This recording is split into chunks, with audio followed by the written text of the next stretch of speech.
С 9 по 12 июля проводился международный фестиваль, конкурс в городе Отраки.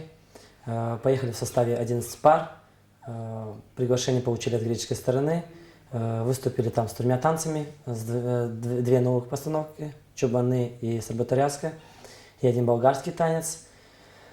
Дети показали себя с очень хорошей стороны. На гран-при нас приветствовали стоя. Также у нас поступило еще больше приглашений в другие страны. Работали мы над этим очень усиленно на протяжении 2 месяцев.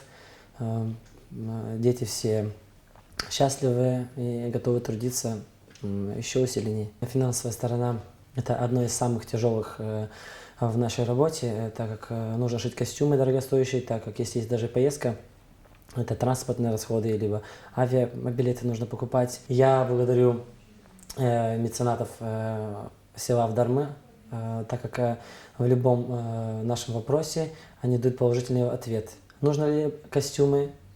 Пожалуйста, костюмы. Нужна поездка? Пожалуйста, поездка. Авдарма дает мне показать, что в селах люди намного усиленнее работают, и что можно поднимать из села, сделать уровень не хуже, чем в Кишиневе, допустим. Наших детей удивительно восприняли очень хорошо, так как мы занимаемся недавно, очень короткий промежуток времени прошел.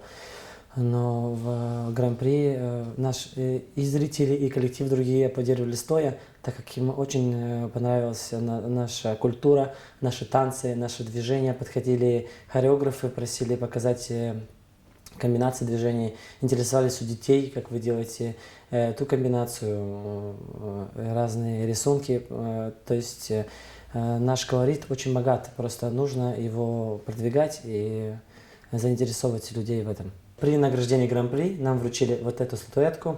1 место взяли сербы, 2 взяли македонцы и 3 взяли литовцы.